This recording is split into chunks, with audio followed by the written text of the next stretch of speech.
I'm Bonnie Glaser, Managing Director of the Indo-Pacific Program at the German Marshall Fund of the United States. Welcome to the China Global Podcast. The United States and China wrapped up the third round of high-level trade negotiations in Stockholm earlier this week.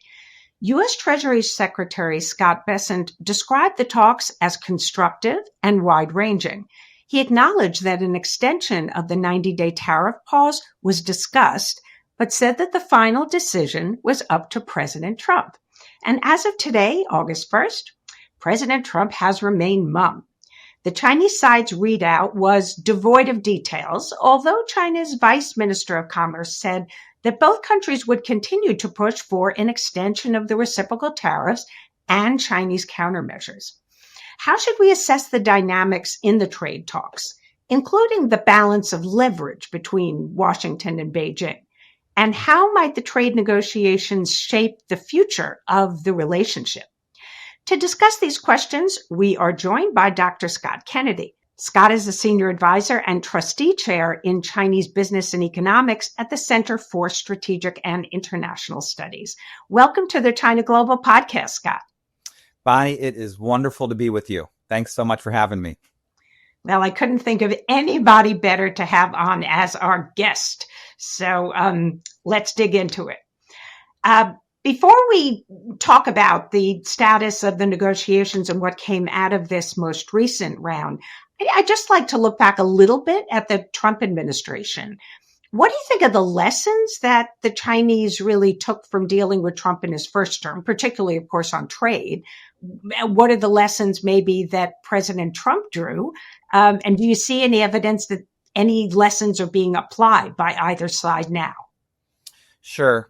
Well, I think the Chinese have tried to spend a lot of time evaluating what the first Trump administration was like, and use that to prepare for how to interact with the Trump administration in round two.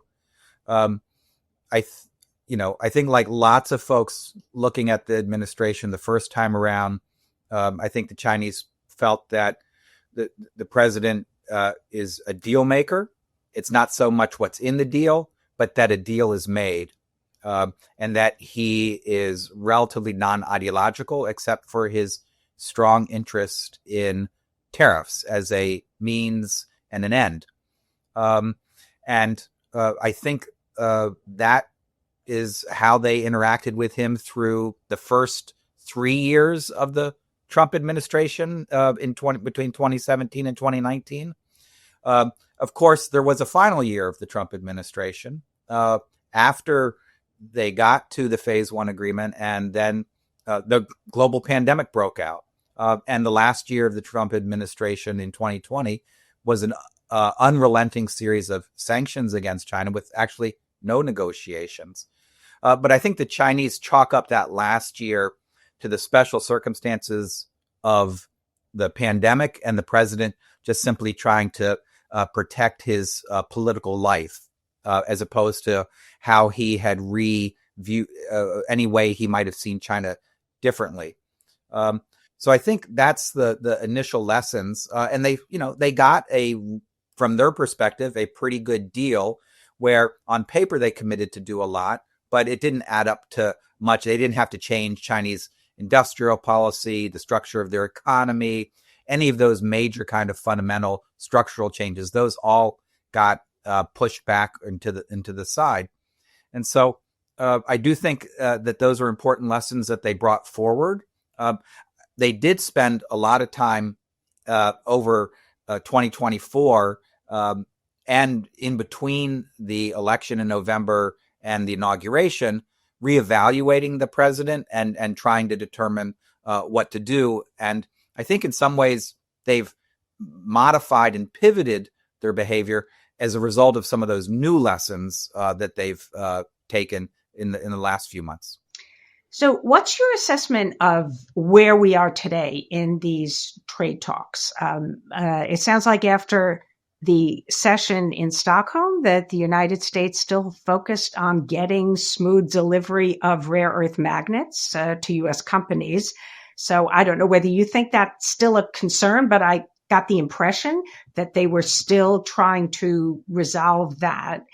And what are the two sides really trying to achieve at this point beyond just the extension of this 90-day tariff pause? Yeah. So I think, again, just trying to link your first question to where we are right now.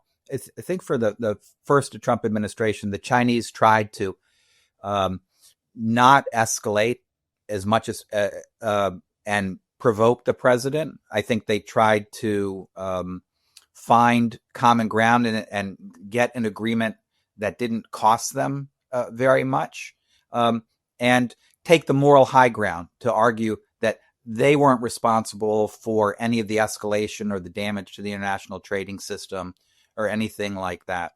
I think this time around, they decided that they would like to do that if they could, but if necessary, they were ready to retaliate in a very harsh, critical way and put pressure back on the administration, which is what they did. I think probably everyone who follows American trade policy and even U.S.-China relations now has heard of the phrase taco. Trump always chickens out, and certainly now the Chinese believe that they have made two tacos, one in Geneva and one in London. That they retaliated against the Liberation Day tariffs, which got them to Geneva and got the administration to back down. And then they retaliated against the U.S.'s imposition of new export controls related to Huawei chips, and got the administration to back down again in London. And what has happened as a result of that is the discussions have been pulled into this rabbit hole to discuss rare earths and the delivery of rare earths and how to count them and speed up the approval process and all of that kind of stuff. That's got zip to do with why the U.S. launched the trade war in the first place. It has totally distracted the U.S., and China has happily gone down into that rabbit hole with the Trump administration. And as a result, they have yet to really seriously begin talking about the issues that animated the U.S. Anxieties to begin with, which has to do with Chinese industrial policy, the overall trade deficit, the economic security issues. And I think the Chinese have gotten a ton of leverage, more than they expected on rare earths. I was in China the last few weeks, and I got to tell you, they are patting themselves on the back, thinking that they've done a fantastic job. They're going around giving lectures in China to people to explain how to make how they made a taco, and they know that this meal cannot be made forever. At some point, the U.S. and the rest of the world is going to figure out how to wean their dependence off of rare earths, raw and processed from China. But for the moment, they're using this, and in their mind, to good effect. That may be massive, wild overconfidence, but it's where their head is right now, and they're fully expecting there to be an extension of the ceasefire for several more months. So I was going to ask you about the balance of leverage, and I guess you partially answered the question, but it is interesting that Secretary Bessent has publicly said that because the United States has completed these deals with the European Union and Japan, and of course many more countries, and they've had their way, they've gotten these very high tariff rates with now it's like, 30% on Canada. He's claimed that that's given the United States a lot more leverage. I'm guessing you don't buy that and you don't think the Chinese see it that way. It's amazing how both sides feel they're doing extremely well in this. And I think it is possible that they both will end up in a place that they can claim victory. And, the U.S. may not care too much what the substance of a deal is. The Chinese have a clear North Star to not give in on industrial policy and their basic political economy and core sovereignty issues. They may end up in a deal that is in that space, and then they both can feel good about it.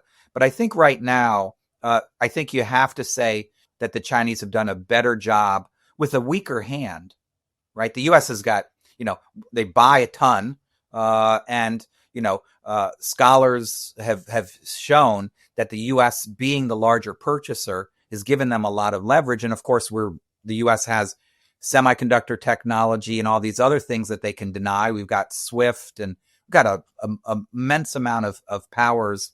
And the Chinese are doing with this one joker card that they've played. They've managed to push back reasonably well. I think one of the real key issues that you brought up in your question is both sides' efforts to manage relations with everybody else to avoid being isolated or to outflank the other. I think the Chinese must conclude that those agreements that the U.S. has signed with others are super thin, without a lot of details, that still give China an immense amount of room for maneuver. Probably one that is most concerning is the one with Vietnam that includes potentially, I don't think we've seen a piece of paper yet, 40% tariffs on Chinese goods that are transshipped through Vietnam. That would be a real big problem for them. If there are restrictions on technology sharing with China in the other agreements, those would be problems. But I get the sense that the Chinese aren't super worried yet. And the reason I say that is because if they were really freaked out, then when von der Leyen went to Beijing, I guess a little over a week ago for the summit, the Chinese would have given a lot more. And they gave diddly, right? I think the tiniest little thing, but for the most part, they didn't give anything. In their diplomacy with Japan, they have barely backed up a little, modest adjustments on seafood imports, but none of the large questions that Japan's really worried about. So if they were really freaked out that the U.S. was, through these other agreements, going to have massive leverage and isolate China, you'd expect the Chinese to be much more generous with everyone else. And I don't see that. So either that's massive overconfidence, or they really do feel that these other countries still have a long way to go before any agreement they have with the U.S. It has enough details that they should be concerned about. So let's talk about this transshipment issue. It was about 1 month ago that the agreement was reached with Vietnam.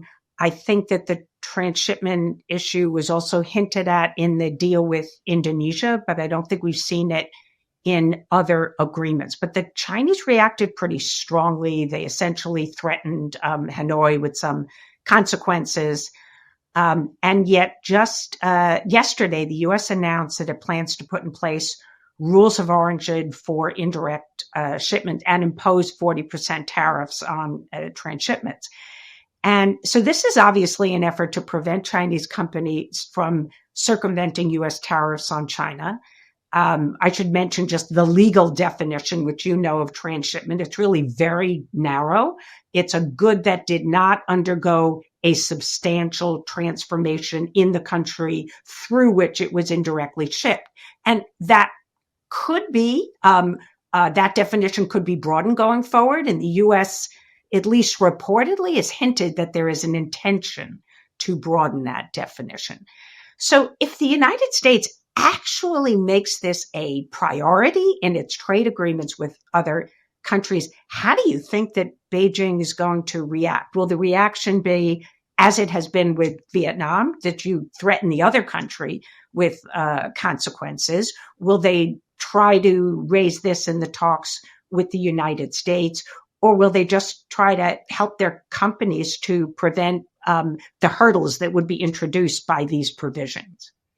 I think they're going to need to do quite a bit to address this challenge if the U.S. is really set on trying to isolate goods from China reaching the United States, whether it's from China directly or through other countries where China is a part of the supply chain, or whether it's just first exported to a third country like Vietnam without any transformation and then gets to U.S. borders. It's a huge challenge for China because they are embedded in global supply chains. Lots of those supply chains have many components and in China itself, but they're quite diverse and spread out all over Southeast Asia, India, and elsewhere to Europe. And that's part of globalization. And I think that the Chinese, I think they're going to first try and focus on making sure that when they are just shipping components that then get transformed into other products, that those don't suffer these kinds of consequences. That'll require not just coercing and pressuring other countries, but appealing to those own countries' self-interest. From the perspective of Vietnam, much of Vietnam's supply chains that it participates in globally are based in Shenzhen, not in other parts of Vietnam. So Vietnam has a reason to try and engage with the United States to argue that if these are supply chains and not circumvention or things to undermine the rules, that the U.S. needs to have a different position. I think they may run into a buzzsaw with the U.S. on that, but so would others. The Chinese can, if they want, try and get around this by moving investment from Vietnam to other places or from China to elsewhere and look for the low tariff areas. But that will be a challenge for them. I think at the end of the day, this may be more than the U.S. can bite off in terms of capabilities and other trading partners' interests. This is, having China in your global supply chain, forcing countries to choose to not do business with China is a big challenge when, for many of these countries, China is their number one trading partner, the newest source of tech, and a potentially growing market for them. So I think this is going to be a potentially huge area where over the next few years, we're going to see dueling approaches from Beijing and Washington. So going forward, Bessent has said he wants to start talking about other issues in these trade talks. And the phrase I've heard him mention most frequently is market access. And you mentioned earlier there's a history of many of the issues in the U.S.-China relations. Some of them are new. I mean, overcapacity has now increased tremendously, but dumping has been a problem in the past. And of course, there's problems with subsidies. As you know quite well, in the first Trump administration, there was this big comprehensive deal that was negotiated and reportedly went to the Standing Committee of the Politburo and was rejected. I would guess that the Trump administration isn't very confident about or eager to go down that path again.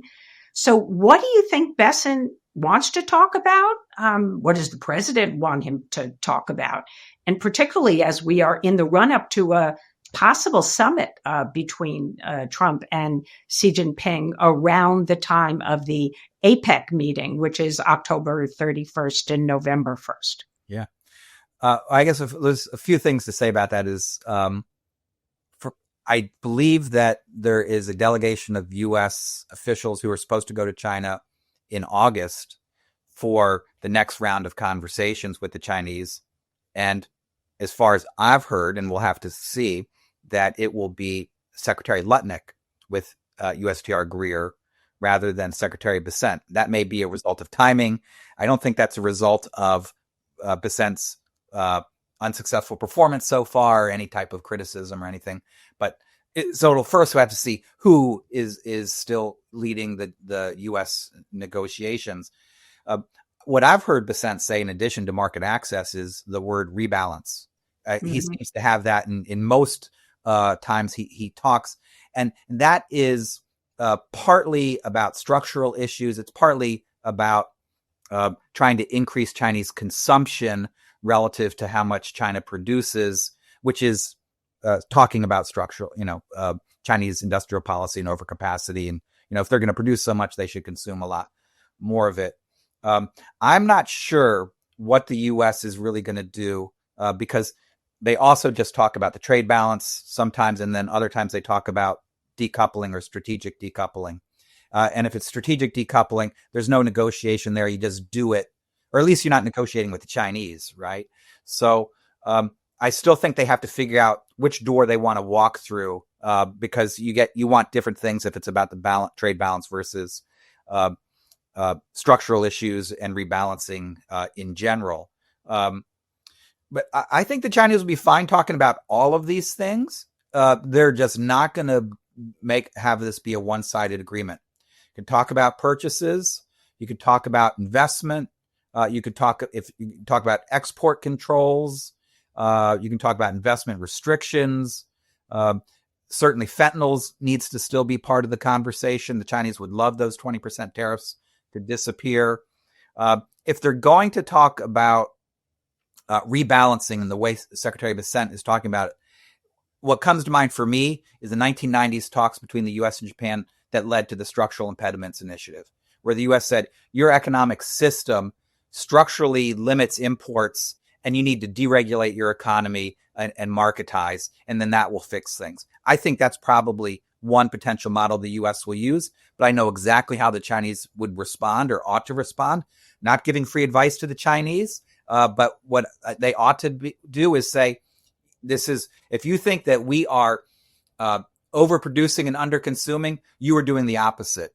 You are underconsuming. You are overconsuming. So the U.S. commit to us how much you're going to reduce your budget debt. How much are you going to reduce your global trade deficit? What are you going to do in a whole variety of ways to improve the health of your economy? That opens up a can of worms that I think would be very hard for the U.S. to meet. But I don't see the Chinese accepting any type of agreement where there's not parallel behavior changes on the American side. If both sides are interested in doing that, then I think we've got a reasonable path to a summit. If it's a very teeny deal with a very short list, then I think that occurs somewhere on the Korean Peninsula. If it's a longer list that's got more bells and whistles and more ornaments on the tree, then I think that's somewhere in China. And I think right now everyone ought to be making their lists and making proposals to both sides about what ornaments to put on the tree. So it will be very interesting to see what that conversation looks like. I think the Chinese it could be a short list. It could be a short agreement, a long agreement. I don't think they care. As long as they don't get isolated, they're happy to talk this out for another 3.5 years. In the trade deals that the U.S. has signed with, or come to an understanding, maybe I shouldn't say signed, but they've reached allegedly with Japan and South Korea, a big component is investment in the United States. And if we go back to the presidential campaign, Trump talked about how he wanted Chinese investment in the U.S. He welcomed Chinese car makers to set up plants in the United States as long as they hired American workers at one point. But of course, after he was inaugurated, we had the American First Investment Policy. That was in February. And that would not indicate that the Trump administration is anxious to have investment in the U.S., but maybe the president himself does. So what do you think? Do you think that Trump is likely to look for major Chinese investments in the U.S.? And you've talked with Chinese about this. You're probably hearing the same thing that I'm hearing, which is that their companies really don't want to invest in the United States because they have no certainty that our policy won't change over time. So I'm hearing some people say that even if the president wants investment, that the Chinese companies don't. But I would think that Xi Jinping could tell them to invest if that agreement was reached between them. So what do you think? Anything is conceivable, right? Because the president has so much authority and influence that he's been able to make just about everyone in his administration who's had a different position previously to adopt his positions now. And so, I mean, if you look at the Secretary of State Rubio and the way that he's engaged on issues of China in his meeting with Wang Yi in Kuala Lumpur a couple weeks ago and other things, this is quite a shift. Right. And so if the president were to decide, hey, I want to attract Chinese investment because it'll make the numbers bigger, it will help expand American manufacturing employment and capabilities, and he ordered everyone inside the administration to go along, then I think within the federal government, he could roll everybody. There are, of course, lots of reasons to be concerned about investment in these areas for economic security reasons, data security, technology leakage, supply chain, a bunch of reasons that we've been talking about for several years.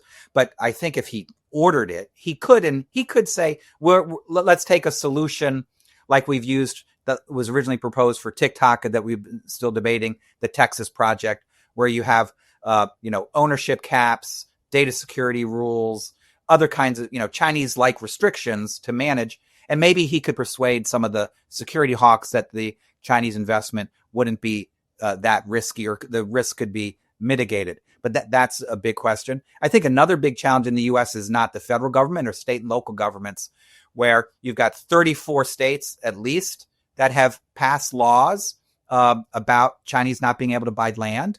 There's a draft bill in the U.S. Congress about that. And, economic security issues are even bigger at the local level, not just the federal. Now, the president might be able to roll those states as well, but that he'd be up against a battle. And I think you're right. The biggest battle would be, even if he got the U.S. government to, change course on all of these things, you'd have to persuade Chinese companies. Now, yes, Xi Jinping can say, you know what, we'll give you all the money for that, or you better go, or lights out for you. I don't think really that's how China works, but in most businesses. But I think in my conversation with lots of Chinese businesses, they are really worried about putting up billions of dollars because they feel like that branch might get sawed off, and the hawks may come back in the midst of the Trump administration, or if the U.S. government changes hands in 2028, 2029, and the environment changes. I think, though, companies are looking at some very specific things. In particular, they're looking at the CATL deal with Ford to license battery technology. If that's run into a variety of problems, but it is still going forward. If it does continue to move forward and CATL is successful, that will be a kind of signal that might give some Chinese companies enough courage to do this. But right now, the level of anxiety is super high, and they know that if they go and invest in other places, the likelihood of facing this type of obstacles are lower, and the market opportunities are higher. The U.S. is also, reduced its incentives for EVs and that whole sector. So the U.S. really isn't a good place to invest in autos right now, actually, even just on the business side of it, let alone the politics. So finally, let's just go back and talk a little bit about what might come out of a Trump-Xi Jinping summit, and particularly what you think the Chinese want out of it. We will not talk about Taiwan, but I think that Xi Jinping probably wants Trump to say that he opposes Taiwan independence or supports China's unification. That was really on the agenda with Biden in November of 2023. So that will come back. But do you think that Xi Jinping wants more easing of export controls? You think that could be something that the Trump administration would consider? I think there's a lot of people, as we could see from last week's letter that was signed by a number of people, some Republicans, also Democrats, I think, people who think that we should continue to implement these export controls and not remove them. These are, of course, the focus was on the decision to sell the H-20 chip, but I think it's really broader than that. Sure. So what is it that you think the Chinese or Xi Jinping would want out of a summit? What could come out of it? I think number one is first and foremost is to get the tariffs down as low as they possibly can. So what can they do to get the 20% fentanyl tariffs removed? Is there anything that they could really do that would give the Trump administration assurances that they could take those away? I think that's the first thing. They probably know they're not going to get to 15% as a lot of other countries, but if they can get as close to 15 as possible, I think that's the first thing. I think next is, I think they would like some type of rules of the road about export controls and restrictions, and not necessarily removing a lot of them that have been imposed so far, but setting principles about how they could potentially be imposed in the future, and also Chinese export controls. And now that China has a variety of weapons at its disposal, it can threaten back. So I think it's looking for some type of cap, with tariffs and with export controls. One of the things that we do not have right now is a text of the London Agreement. Right? There's a piece of paper about Geneva. There's not for London. And I know that piece of paper exists. And my guess is on that piece of paper, it says at least two things. While we're chatting and getting along with each other, we will not raise tariffs. And while we're chatting and getting along, we will do no more export controls. Why do I think that? Because since that agreement was inked, we've not seen either of those two things. So simply by revealed behavior, the Chinese would like to extend those things as long as they possibly can. And if Xi Jinping can get that out of President Trump, then I think he'd like to. If he can get more than those things, and other types of cooperation and reduced type of pressure, then that's just icing on the cake. So I think, it will be very, very interesting to see what this run-up looks like to October, November, assuming that things don't go off the rails before then. Because as we know with President Trump, uncertainty is a tool and an addiction. So he might, if we're looking 90 days ahead, that's like 9 million years in Trump lives. So, but if we do get there, then I think it will be really interesting to see what that conversation looks like. We've been talking with Scott Kennedy, Scott's Senior Advisor and Trustee Chair in Chinese Business and Economics at the Center for Strategic and International Studies. Always great to hear your analysis, Scott. Thanks so much for joining us. Thank you, Bonnie.